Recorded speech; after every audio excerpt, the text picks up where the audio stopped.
Hi all, ಇವತ್ತು ನಾನು ನಿಮಗೆ ತೋರಿಸ್ತಾ ಇರೋದು ಒಂದು ಸೂಪರ್ ಡಿಲಿಷಿಯಸ್ ಸ್ಪೈಸಿ ಆಗಿರೋ ಚಿಕನ್ ಫ್ರೈ. ಇದಕ್ಕೆ ನಿಮಗೆ ಯಾವುದೇ ಸ್ಪೈಸಸ್ ಬೇಕಾಗಿಲ್ಲ. ನಾವು ಯಾರು ಜಾಸ್ತಿ ಸ್ಪೈಸಸ್ನ ಇಷ್ಟಪಡಲ್ಲ ಅಂತ ಅನ್ನೋರು ಡೆಫಿನೆಟ್ಲಿ ಮಾಡ್ಕೊಂಡು ತಿನ್ಬೋದು. ಇದಕ್ಕೆ ಮೊದಲನೇದಾಗಿ ಒಂದು ಬಾಣಲಿಲಿ ನಾನು ಆಯಿಲ್ ಹಾಕ್ಕೊಂಡ್ಬಿಟ್ಟು ಅದಕ್ಕೆ ಒಂದು 2-3 ಹಸಿಮೆಣ್ಸಿನ್ಕಾಯಿ ಹಾಕ್ಕೊಂಡು ಈರುಳ್ಳಿ ಹಾಕ್ಕೊಂಡು ಫ್ರೈ ಮಾಡ್ಕೊತಾ ಇದ್ದೀನಿ. ನೆಕ್ಸ್ಟು ನಾನು ಜಿಂಜರ್ ಗಾರ್ಲಿಕ್ ಪೇಸ್ಟ್ನ ಮಾಡ್ಕೊಂಡು ಇಟ್ಕೊಂಡಿರೋದನ್ನ ತೋರಿಸ್ತಾ ಇದ್ದೀನಿ. ಈ ಈರುಳ್ಳಿ ಬ್ರೌನಿಷ್ ಆಗಬೇಕು, ಅಲ್ಲಿವರೆಗೂ ಚೆನ್ನಾಗಿ ಫ್ರೈ ಮಾಡ್ಕೊಳ್ಬೇಕು. ಜೊತೆಗೆ 2-3 ಟೊಮೊಟೊನ ಚಿಕ್ಕದಾಗಿ ಕಟ್ ಮಾಡಿ ಎತ್ತಿಟ್ಕೊಂಡಿದ್ದೀನಿ, ಅದನ್ನು ಆ್ಯಡ್ ಮಾಡ್ಕೊತಾ ಇದ್ದೀನಿ. ಟೊಮೊಟೊ ಬಾಯ್ಲ್ ಆಗಬೇಕು, ಅಲ್ಲಿವರೆಗೂ ಚೆನ್ನಾಗಿ ಬೇಯಿಸ್ಕೊಳ್ಬೇಕು. ಅದನ್ನು ಟೊಮೊಟೊ ಈ ಕನ್ಸಿಸ್ಟೆನ್ಸಿ ಬಂದಮೇಲೆ ಇದಕ್ಕೆ ಚಿಕನ್ನ ಆ್ಯಡ್ ಮಾಡ್ಕೊಳ್ಬೇಕು. ನಾವೇನೋ ತೊಳೆದು ಎತ್ತಿಟ್ಕೊಂಡಿರ್ತೀವೋ ಆ ಚಿಕನ್ನ ಆ್ಯಡ್ ಮಾಡ್ಕೊಳ್ಬೇಕು.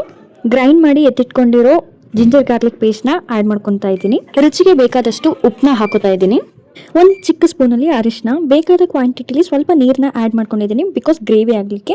ಖಾರಕ್ಕೆ ತಕ್ಕ ಹಾಗೆ ಖಾರದ ಪುಡಿ, ಧನಿಯಾ ಪೌಡ್ರು, ಚಿಕನ್ ಮಸಾಲ ಹಾಕ್ಕೊಂಡು 1-2 ಕುದಿ ಆದಮೇಲೆ, ಚಿಕನ್ ಎಲ್ಲ ಬಾಯ್ಲ್ ಆದಮೇಲೆ ಲಾಸ್ಟಲ್ಲಿ ಗಾರ್ನಿಷ್ಗೆ ಕೊತ್ತಂಬರಿ ಸೊಪ್ಪು ಹಾಕ್ಕೊಂಡ್ರೆ, ಚಿಕ್ಕದಾಗಿ ಕಟ್ ಮಾಡಿ ಆ್ಯಡ್ ಮಾಡಿಕೊಂಡ್ರೆ ರುಚಿಕರವಾದ tastiest spicy without spices spicy chicken fry ready.